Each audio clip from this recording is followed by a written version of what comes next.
Hello, ladies and gentlemen, and welcome to episode number 25 of NWA Chicago. This is what we've been building for 24 episodes. Starrcade, the biggest show of the wrestling year, headlined by Cody, the NWA World Heavyweight Champion, and the big guy, the winner of the Starrcade Classic. The NWA World Heavyweight Championship will be on the line. The most prestigious title in all of sports entertainment on the line. But that is just one of the many fantastic matches on this stacked Starrcade card. We will see the return of War Games as Sangre del Mal will take on Scarlet Bordeaux, Flip Gordon, and the Assyrian Portal. Toni Storm seeks to end the reign of the bully alpha female who's been running rampant on the NWA women's division. We have the first ever Chicago Street War matchup where 10 NWA Chicago superstars will face 10 of the best independent wrestlers from around the world, with a main event spot at NWA All In 2 and a chance at the NWA World Heavyweight Championship on the line. Nick Aldis will take on Pete Dunne in a backstage brawl, as they absolutely have grown to hate each other in the last few weeks. Two of the best tag teams on the planet, the Lucha Brothers and the Motor City Machine Guns, will face off for the NWA World Tag Team Championships. It's all on the line. Tenille Dashwood will face Leia Van Dale, the face of the NWA women's division, versus an outsider trying to prove that she belongs. All of that and more on tonight's absolutely fantastic and stacked NWA Starrcade 2018. Everybody, welcome to NWA Starrcade 2018. Matt Striker and Rob Van Dam are on commentary for this one. Van Dam, not usually on commentary, but he is here tonight for this special occasion Starrcade. But let's kick it to the ring, where owner Billy Corgan is standing as Starrcade opens. Corgan says, "Ladies and gentlemen, I don't want to take too much of your time. I know you're all eager for tonight's show, so I just wanted to introduce the new commissioner of NWA Chicago to start the night off. So let's hear it for our new commissioner. A familiar tune echoes off the walls of the NWA arena as the fans erupt. They recognize it. 51D+, and CM Punk walks out onto the entrance ramp as Cult of Personality continues to play. The Chicago fans are losing their minds. Punk lifts his microphone and he says, 'Did you miss me?' Unrelenting CM Punk chants make it impossible to hear anything in the NWA arena. He lifts the microphone once again, the fans silence, and he says, 'Thank you all for the warm welcome, Chicago, and thank you, Billy, for allowing me to run this incredible company that you've rebuilt. But let's focus on the wrestlers here tonight, not on me. I do believe we have the first ever Chicago Street War match scheduled. So let's start with that match. 79B CM Punk is the commissioner of NWA Chicago. It just made too much sense. If CM Punk's not going to come out of retirement for All In Chicago, the biggest indie show in Chicago, he's going to come out of retirement for NWA Chicago. I firmly believe this is something he would do. All he has to do is be an on-screen authority figure. He doesn't have to wrestle, and it just made too much sense to me. Plus the fact that I absolutely love CM Punk. Rob Van Dam was originally scheduled to be the commissioner announced at Starrcade. However, he has contracts with a bunch of other companies. He's never available, which is why I was surprised I was able to put him on commentary here tonight. Sting was another possibility. I had actually brought in Sting already before I had the idea of bringing in CM Punk. So Sting is actually working as a road agent with us right now. But CM Punk is the new commissioner of NWA Chicago as we head in to the very first Chicago Street War match. In a decent match, Sami Callihan won a Chicago Street War in 46-39, when other members of the Final Four were Tyler Bate, El Macias, and Jushin Liger, with Tyler Bate being the final elimination. Odinson got the most eliminations over the course of the match, and Tyler Bate set the record for surviving the longest. Sami Callihan wins the NWA Chicago Street War title. Wow, so a lot to go over there, a lot to digest from this fantastic match. So Tyler Bate was the runner-up in the match. He went from entry number 1 all the way to 20. The winner, Sami Callihan, he entered somewhere around entry number 16. And now we'll take a look at the breakdown of this match. So the 10 competitors from the NWA Chicago roster in this match were Argenis, Argos, Greg Glover, Magnus, Matt Cross, Odinson, Pero, Ray Horace, Taji Ishimori, and Tyler Bate. And the 10 non-wrestlers from this company, the 10 indie wrestlers, were AR Fox, Blue Demon Jr., Cheeseburger, Chris Medeski, Dave Finley Jr., El Macias, Jake Hager, Jushin Liger, the return of Kushida, and of course the winner, Sami Callihan. This was a star-studded match if you look at it. We have the Pride of Mexico, Blue Demon Jr., we have the Pride of Japan, Jushin Liger. These are two absolute legends in the industry. You have El Macias, who's an absolutely fantastic wrestler down there in Mexico. This was an absolutely stacked match. I don't know how else to say it. 63C for the match. Tyler Bate seemed off his game. There was a couple of other people who were also off their game. But this match also got the crowd hotter, so Sami Callihan will be going on to main event All In 2 for the NWA World Heavyweight Championship. Sami Callihan celebrates in the ring as Tyler Bate sits on the floor in disbelief. For the second time, he's come in runner-up for an NWA World Heavyweight Championship match. He's in utter disbelief. He came just short in the Starrcade Classic, and now he has come just short in the Chicago Street War. 45D for that segment as it builds. Absolutely thrilled with the way this went. Colon, Ivelisse, Reyes, and Romero are seen in a backstage room. The room is dark, and a man can be heard talking, but not seen. He has a deep, somewhat grainy voice, and the man says, "You all know what is at stake tonight. You must all prove yourselves to me. None of you are safe from my wrath. You may think you're a unit, but you're all replaceable. Don't think I'll hesitate for a moment to replace any of you, should you fail me. Am I understood?" The four all respond with a hearty "yes, sir."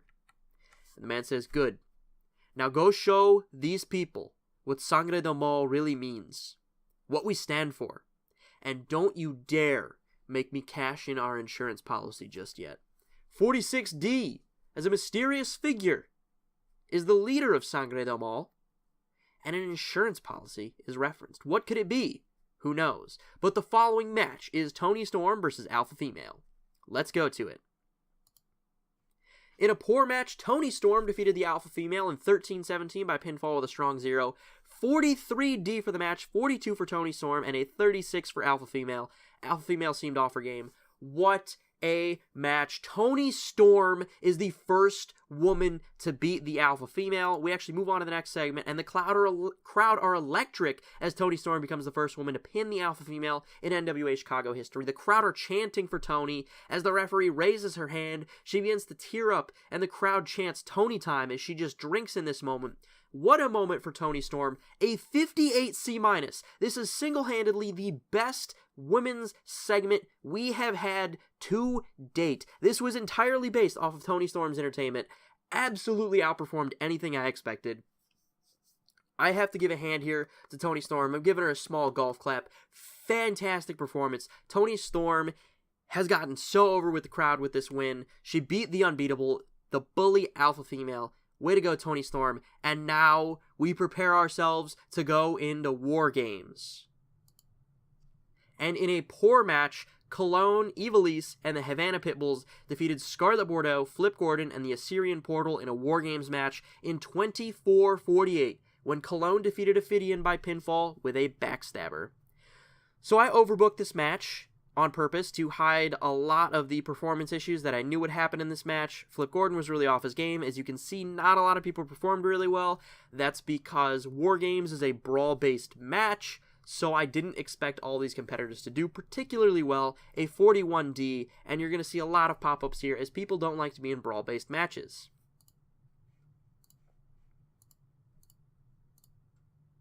Chris Jericho enters the NWA arena and delivers a live performance of his newest hit song with his band Fozzy. 75B-. wow, out comes Chris Jericho and Fozzy. So I wanted this to be a massive indie super show, and that's exactly what it is. That's why we brought in Chicago Street War, was to bring in a bunch of indie talent, make this show great. But Chris Jericho performing with Fozzy, he doesn't even have to wrestle to make this show great, to grace us with the gift of Jericho, man. Drink it in as Fozzy performs live at Starrcade. Absolutely fantastic. In a poor match, Tenille Dashwood defeated Leia Vandale in 6:53 by submission with an Emma lock. Should be a Tenille lock. Tenille Dashwood makes defense number 3 of her NWA World Women's title. As planned, this match brought the fans back down a little bit. 44 for Tenille, 31 for Leia Vandale, and a 37 D- for the match. So a couple things to note here. This was to kind of show that Leia Vandale isn't on the same level as everyone in this women's division. She doesn't belong here, and I'm not sure how much longer Leia Vandale is going to be in this company. I didn't know what to do with her when I brought her in. I didn't really have a solid plan. I kind of went, oh shit, let's grab Carmella. She's a free agent. I didn't have a plan at all, and it kind of backfired because, as you've seen, I've done really nothing with her. I used this match to cool down the crowd a little bit after that electric performance from Fozzy, after that huge War Games match, and lead into some other matches. So a 37 D-, I'm still happy with that. In a decent match, Nick Aldis defeated Pete Dunne in a backstage brawl in 12:35 when Pete Dunne was knocked out.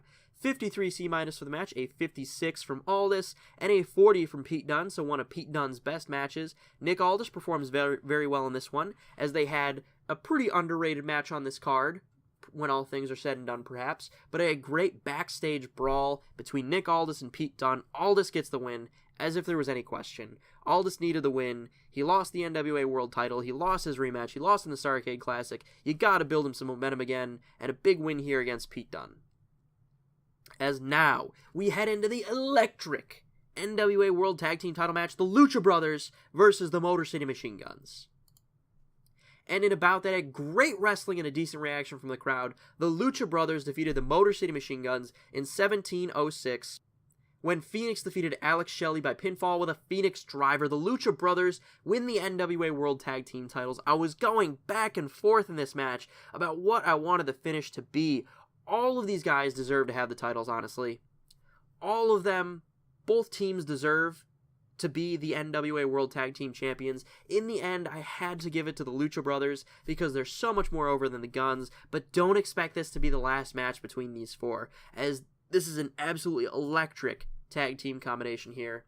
We're only going to be bringing in more tag teams. The competition's only going to be better, and this is not the last time these two will face off. A 70 C+, a fantastic match from these guys. 75 for Phoenix, 77 for Pentagon, 59 for Sabin, and a 71 for Shelley. If anyone was going to be the weak link, I thought it was going to be Shelley, but Sabin is the weak link here. Absolutely great match. So happy with it. And after the match, the Lucha Brothers and the Motor City Machine Guns shake hands, hug, and the four raise each other's hands in the ring as the belts are now on Pentagon Jr. and Phoenix. They get a standing ovation for what was just a... I keep saying the word electric, but it was an electric tag match. Absolutely great. 60C. Very happy with that. And now it is main event time. The big guy versus Cody with the NWA World Heavyweight Championship on the line. It has so much potential. Let's see.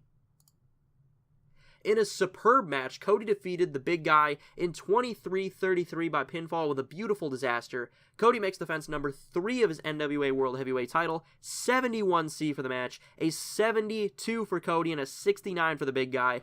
I did not expect Cody to outperform the big guy here, but the issue was the big guy did not want to do this job. I didn't want to keep the big guy looking strong because I felt like Cody deserved the win here, the clean win. Let's not have any shenanigans. Don't keep the big guy looking strong. Cody gets the win. He beats the big guy. Phenomenal. So happy with the way this went. This match got the crowd hotter. Cody is the NWA World Heavyweight Championship champion. He has defended it here at the biggest stage in wrestling, Starrcade. His father would be so proud. And now after the match, the confetti rains down as Cody celebrates his NWA World Heavyweight Championship win on the biggest stage in wrestling. He goes to hug Brandy when the lights in the NWA arena go dark. 62C. the lights come back on, and the 4 members of Sangre del Mal surround the ring. Cody and Brandy remain inside. Each member of Sangre del Mal has their usual weapon, and the 4 enter the ring. They step through the ropes as Cody and Brandy prepare themselves for a fight. But the lights go out once again. 54C-. What is going to happen? The tension is building here as Starrcade is drawing to a close. The lights come back on, and in the ring now is Cody, Brandy, and Dustin. The 3 have steel chairs in their hands, and they swing them at the members of Sangre del Mal, who retreat from the ring and go back through the crowd. Cody's music once again plays as he, Brandy, and Dustin share a hug before raising each other's hands. That's right, Dustin Rhodes has come to the NWA, and what a great way to showcase him than saving his brother and his sister-in-law in the main event slot of Starrcade. 59C, the debut of Dustin. Absolutely fantastic. The show went exactly how I hoped it would. I was hoping that maybe Cody versus the big guy could get a B, but I'm so happy with the way it turned out. The show definitely gets a solid C. Solid C. If we're lucky, maybe a C+, but I'm definitely thinking it's going to be a C here. Absolutely great show throughout. This honestly has been my favorite show I've ever produced in a year and a half of playing this game. This has been my absolute favorite card to build and then to run. I'm so happy with all of it. We're the little indie company that could. We're still regional size, yet we put on this massive super show. I'm so happy for it. And now we all hold our breath together to see how we did. A 69C+. We used the masses far too much on the show, and the show increased our popularity in 18 regions. If I'm not mistaken, that was our best show of all time. I will go back and make sure. I'm so happy, but now let's see what we got on TV. Alright, so NWA Starrcade was held, as always, in the NWA Arena in Chicago, Illinois, in front of a sell-out 3,000-person crowd. On TV, it got a .08, 67,020 viewers for our highest rated show this far, our highest attended show this far, our highest viewed show this far, and that's not it. Looking at the matches, we had 3 of the top 10 matches in our company's history happen at Starrcade. So at number 8 on our top 10 matches ever is Sami Callihan winning the Chicago Street War match. And then at number 4 of our best matches of all time is the Lucha Brothers defeating the Motor City Machine Guns. It's actually tied for 3rd with Pentagon Jr. defeated Alex Shelley a couple weeks ago. And then Cody defeating the big guy is tied for number 1 best match in NWA Chicago history at 71C+. It's tied with only Cody versus Taiji Ishimori. So 3 of our top 10 matches happened at this show. I am so happy to have been able to bring NWA Chicago to you guys for 25 great episodes, to build to Starrcade the best show we've ever had, and the best show I have ever put together. I'm so happy with the results of it. I'm so happy with all the stories we built, all the characters we brought, and I'm happy that you guys have enjoyed it as much as I have.